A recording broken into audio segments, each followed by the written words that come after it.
Welcome everyone to the Franchising 360 show. This is the fun show where we're going to take a 360-degree view of the world of franchising, how to become a franchise owner, how to be successful once you are, and how to take your business and turn it into a franchise. I am Tim Parmeter, and with me as always is Danielle Wright.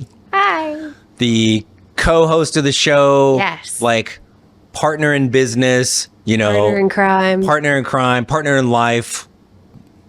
That's it. That's all you got. You seem less sure about the last one. So it is, can you believe it is like we're literally middle of November? I know, you need to stop saying that. I know, but we're getting close to Thanksgiving. What does that mean for us? Vacation. I know. And where are we going? I don't know. We're going on a cruise. We're going to be on a boat that day. We're going to be on a boat that day. We are. One of the beauties of working for oneself is being a business owner. Right. Yep. Did you have to, like months ago, request like time off from your boss? I don't know. Hey, boss, I need time off. it's totally not how that works around here. But we didn't have to do that, did we? No, we didn't. No. Do we have to really worry about, oh my gosh, while we're on the boat of like, we got to try to zoom into some boring meeting? No, we don't have to worry about zooming. We do have to worry about like stuff falling because the business doesn't stop just because we're choosing to we're on a stop. boat, right. But I think that's why we travel during those times is because, you know, the rest of the country is on vacay too. Yes. So. But it is wonderful to be able to do that and have that kind of freedom and flexibility, right? Some would say it's also nice to be able to afford to do that. Yes. And so coming off of, you know, lots of episodes about veterans and funding and all of those things. Right. Like, and just money. We always know that is there no matter how much we talk about. I'm wearing a green shirt. Green shirt for the money today. So green for the money. One of the things we want to talk about is how like kind of the scalability of a franchise. We talked, I know That's a big word. It is. Don't ask me to spell it. Okay. So, but a few weeks ago we were busting some myths. Oh, look, you got better. I know. And Yay. so we talked about like, you know, hey, can you make $1 million? Well, perhaps, but not right away. It's hard work. It takes time. Right. And one of the ways is to scale, but just at the most basic level, what the heck does that mean? Right. Because I just said was scalability. That's a big word. Yeah. What do you think scalability means? Well, I'm guessing that we're going to scale something, but really it's all about kind of that growth for a franchise owner, right? Right. Or a franchise business, right? It's called adding units. Adding units. Let's take the big old word of scale away because, I mean, I think of a fish and then I'm hungry and then it takes me down a whole tangent. And then I really want you to do your fish thing, but that's not. Oh, no, that's not happening. Like, no. So, but scalability is something with most franchisors that is an option for their owners to come in and do, right? If you want to make money, you got to add to it. Right. So if you look at a particular franchise, and again, I think it's really important. One of those kind of myths that we were busting was, franchising is just like buying a job. Like that's a negative. Some people that's perfect for them. Right. But if you look at a franchise and you want to own one of those and you determine it has a potential to make X amount of money, right? If you want more, you're just going to be able to kind of add to that in some way, shape, or form. So I think the best definition for our viewers right now is there's scale and there's stack. So we're simple humans in the franchising world, as you've said, and we generally have acronyms for these things. But scaling typically for certain brands means I'm adding more units, more of the same brand. It's either a larger territory or I'm taking on an additional truck plus more crew. Think about how do you multiply yourself? That's what scale is. Right. Stack may be you add a complementary brand or service. So I own a landscaping business. Something that I could tack on to that might be a window washing business, right? Something in the home services sector. A lot of food franchises add complementary food. Like if I own a burger, I can't own multiple different brands of burgers. Right. Franchisor doesn't really like that, but you can go into a sandwich shop or you could go into tacos like, oh, I'm all getting hungry. So maybe you should take the mic about some scale and some stack. Yeah, no. And I think there's a lot of kind of details that go to that, how and the kind of the timeline and things like that. And so we'll kind of break this scalability up into if it is a retail location, because those are going to scale differently, right, in different timelines. Right. But also that's maybe that non-retail franchise, and use the fun word stack of like the multiple brands, really kind of those three things coming up. And let's start with the retail, because we all kind of grasp, oh, there's the pretty retail location we walk into as a franchise. Retail, we call it brick and mortar. Right. Anything that requires a storefront. Right, where people are coming to you. So let's talk about how we scale that retail location. Let's do that right after we come back from this break here on the Franchising 360 Show. All right, we are back here on the Franchising 360 Show, and we are talking about how to scale one's franchise and a few different ways we can look at this, right? So we can have a franchise that is retail. Yes. Non-retail, and then eventually we're going to get into kind of how we can do multi-brand of that. But to start with, let's say we own a retail storefront in a strip mall, whatever franchise. Okay. Hold on, programming. Got it. You got that? Yep. Okay, everybody up to speed. So picture your favorite strip mall and picture what your favorite thing is. You and I are both hungry, so we're immediately thinking about food-related ones in there. No, but it doesn't have to be. Okay. So how do we scale that? Talk to us a little bit what that looks like. Scale a single to multiple? Correct. Okay. Well, you got to find a second retail space. That's important. Okay. Because, I mean, right now, real estate's tough. But up front, when somebody's looking at this, and do they decide that at the beginning? Like, 'cause I'm ready to sign a franchise agreement. Am I already knowing I'm going to do 3, 5, 10, 100 of these? You're asking a very difficult question. So do I or do I not commit to multiple locations? Right. So, but you can. Right. Franchises love it when you do. But you don't have to. You don't have to. Okay. So the reality is that you want to probably be operating in that franchise for about a year. Get a full year of operation so that you can get the highs and the lows and the seasonalities and all of those things. But if you think a couple months in, hey, I want to add a second location, first thing you're going to do is pick up that phone and call your franchisor and say, hey, I want to add a second location. Each of them has a different process, how that works. Do I go find the real estate first? Do I get approved for the second location? There's just like you did for the first. Right. It's probably going to go through the same abbreviated process of a second. Right. So in theory, it should be easier, like each ensuing one. But so you don't have to do like kind of commit to multiples at one time, right? You can, and that's where sometimes people think like, why? I really love. I gotta stop doing that. Goodness gracious! I told you repeatedly. I gotta stop doing that. Stop moving your hands. So, put that one right here. So you have I love this franchise. This is the one that I want. I think my financial goals, I might be better looking at 3 of these. Yes. Right. So, but there's that fear of like, oh my gosh, how do I do 3 of these all at the same time? Right. Again, back to the Mythbusters a while and the back. financial investment piece. There's a lot of things to think about. But that's not really, you're not really doing, if you're going to say, I'm going to commit to 3, that doesn't mean you're committing to 3 right away. I think the 3 is a timeline set by a franchise, not necessarily by you. Right. It's set What's by that look like? Like an example. I know there's a lot of range, but give us an example. Right. So traditionally, and I say traditionally, my experience in scaling has been centered around fitness or food. Right. Right. So based on the timeline it takes you to get something open is really going to determine the timeline of the second. So a safe number is 12 months. So you can open an additional location 12 months from the day you open the first location. That's a key word. Right. Open. Not right. from the time that you find the real estate or sign the lease or any of those things. Right. You open door day 1. By day 365 would be the trigger to get a second location into process. Right. So they make it a longer timeline on the first 2. If you're going to go say, I'm going to do 3, 4, 5, you've kind of mastered that execution of the plan. Right. And so you can probably do that in shorter windows, 8 to 6 months from the time you open one, you'll open another one. Right. So based on real estate, looking for real estate nowadays, it's taking, 90, 120 days to secure a location. Right. Get an LOI and a lease. That's what secure means. And so construction, however long that takes. So there's a lot of variables. I wish I could just give you like one direct answer. And with each franchise, you kind of gave examples. Those are examples, not like standard for everyone. Yeah. But and they're generally pretty flexible. Right. As long as you're working towards it, right? Right. The advantage of the multiple up front, say, and franchising, for whatever reason, a lot of times it's odd numbers. It's 1, 3, 5. Not that you can't do 2 or 4. Right. But you hear that often. allows you to then kind of secure like kind of that market area, so nobody else could come in. Right. And it is a little bit of the risk if you just do one at the beginning. And right? on your side, right? Like how would you coach someone into 1, 3, or 5?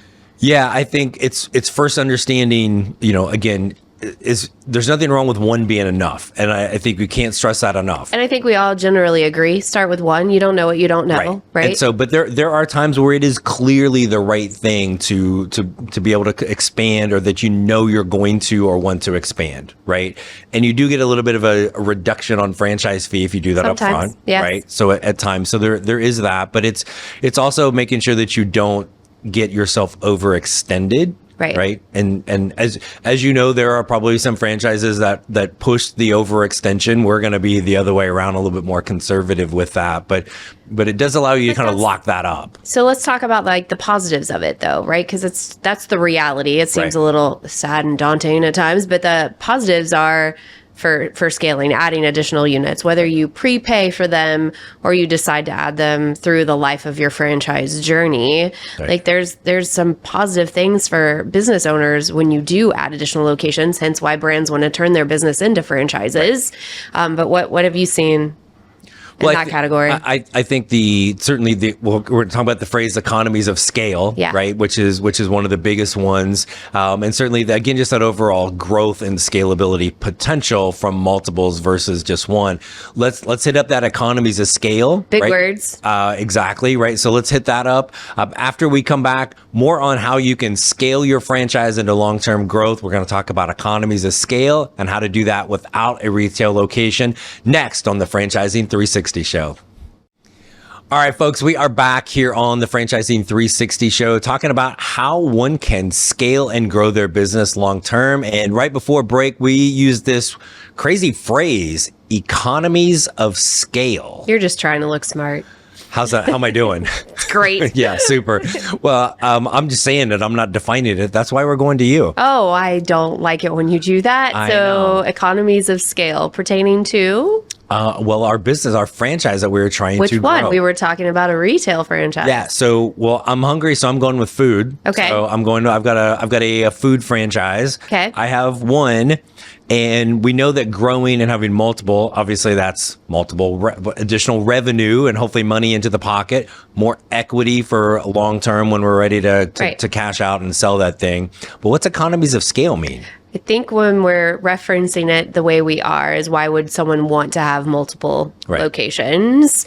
And it's being able to share resources. So I use regular people terms, not economies of scale and macro and microeconomics. Oh, I did go to the Harvard of the Midwest. You really good. German State Bulldogs. There Thank you. You go. All right. So it's the ability to share resources and have multiple locations, right? So as you would say, it's running out of a product and then being able to share that.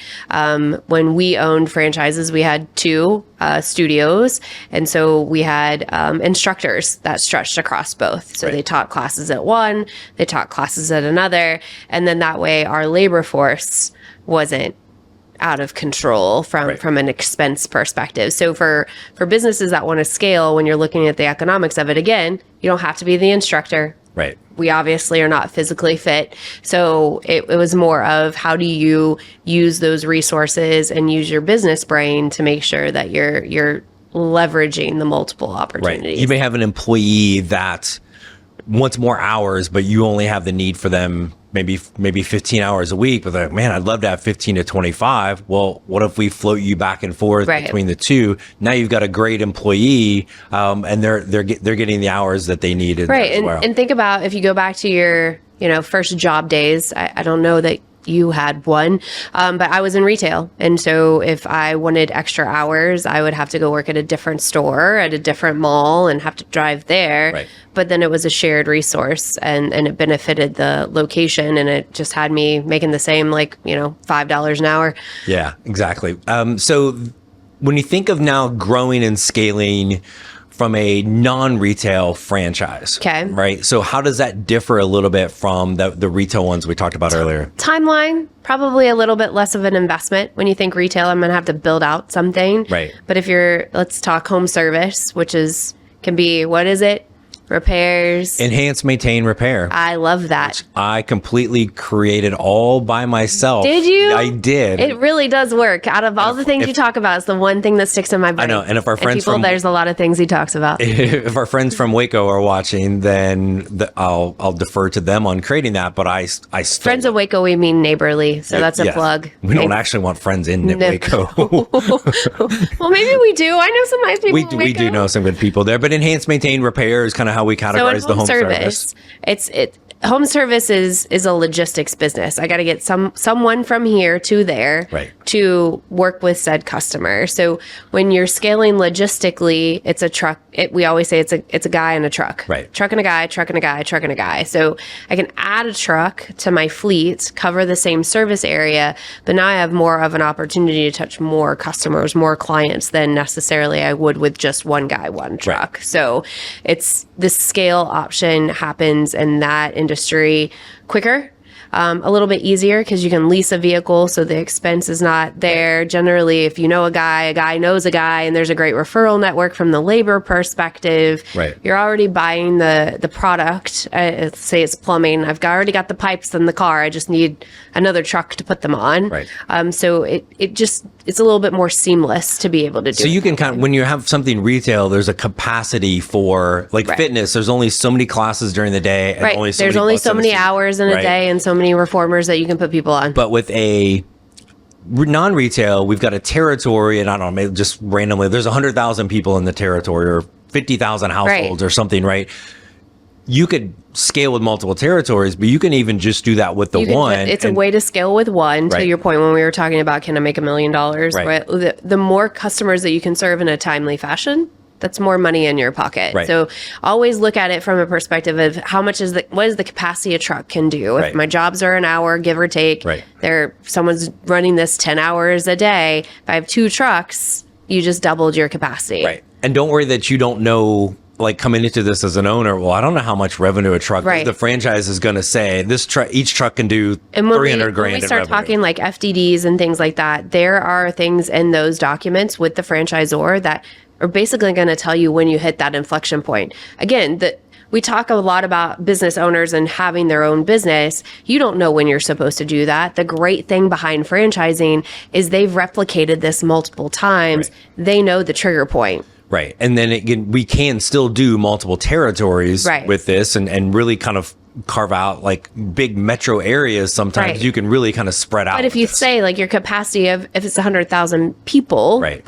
you've got number of single family homes, and then you've got the capacity of a truck, really you're probably going to touch maybe 1/8 of that capacity with one vehicle, and you're going to max yourself out, and then you're losing opportunity. So I love the home service sector. I know you do too. And the math behind it is easier than I think economies of scale language will tell you. But everyone should start with one, and that one's an easy one to add a 2 or a 3. Absolutely. So, and we want to talk about the kind of the other way most people don't think about stacking. really going kind of empire building. So more on stacking as part of the scaling on the Franchising 360 show when we return.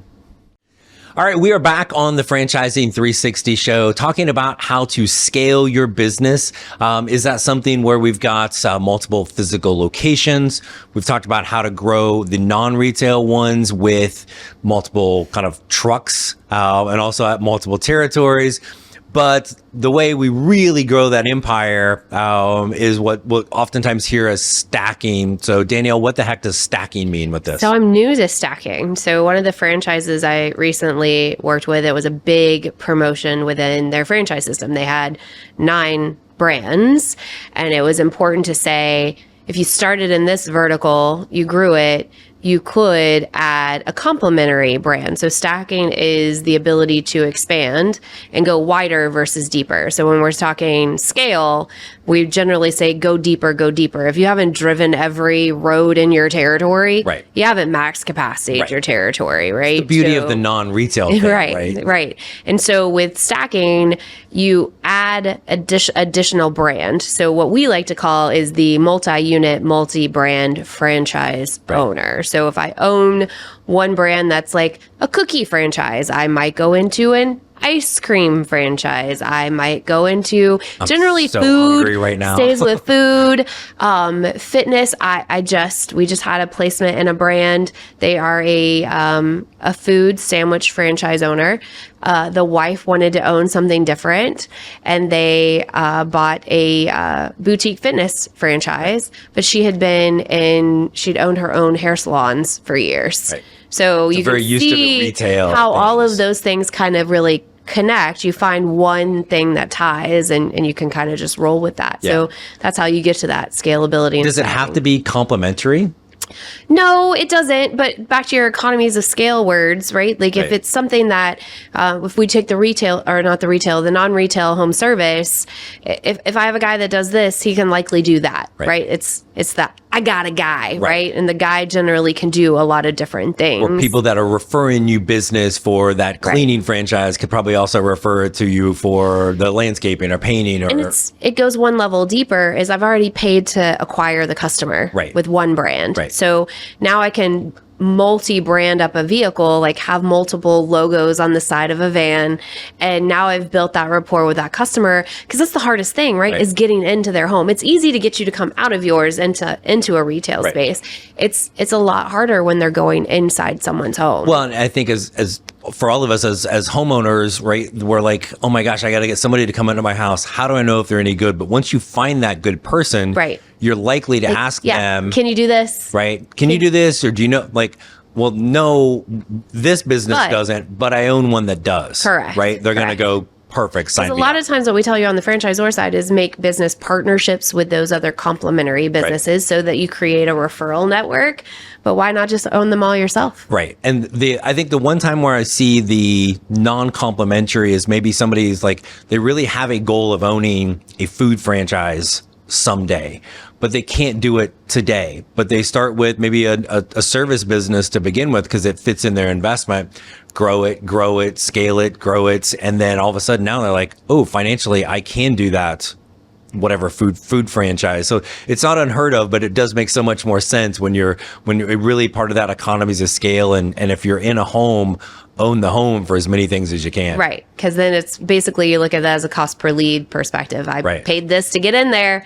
I'm going to milk it for all I can. Yeah, absolutely. But it really is when you go back to, like, how much money can I make? The question is always like, how much you want to make? I still go back to the 20% variable is you. Right. You want to put it in, you want to put the time, you want to think big, as you should. Like, what is it called? BHAG. Right. Big, hairy, audacious goal. Like, how far are you willing to go to get there? Right. Like, what are you willing to do? And it's the beauty with the franchise versus a job, right? Yep. You've got the plan to make it happen. And the job's going to cap you out. Right. When you get happy as a franchise owner, you can just stay right there. Nobody's like bugging you for 20% more, right? I love the middle of the road guys. Yeah. Like, they're some of the happiest ones we ever and the across. Most reliable. Right. So long lasting.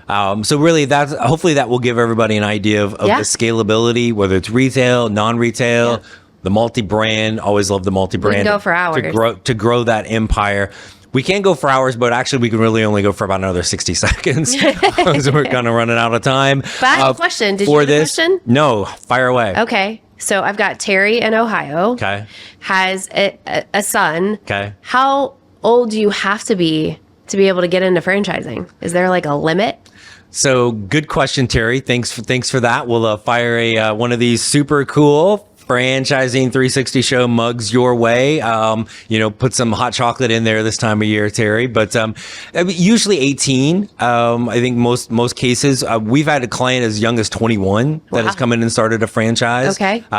So a lot of times it can be that alternative to even going to college, or in addition to growing. Usually with a parent or a family member involved. That was going to be my follow-up question. Like, are they doing it on their own? How does an 18-year-old have that kind of money? Because I did not. Yeah. So, but yeah, I want to definitely talk more about that. Maybe next week. Okay. Let's see, or here soon here on the Franchising 360 show.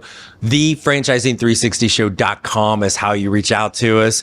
We will be here next Friday, 8 Eastern, 5 Pacific for more about franchising here on the Franchising 360 show.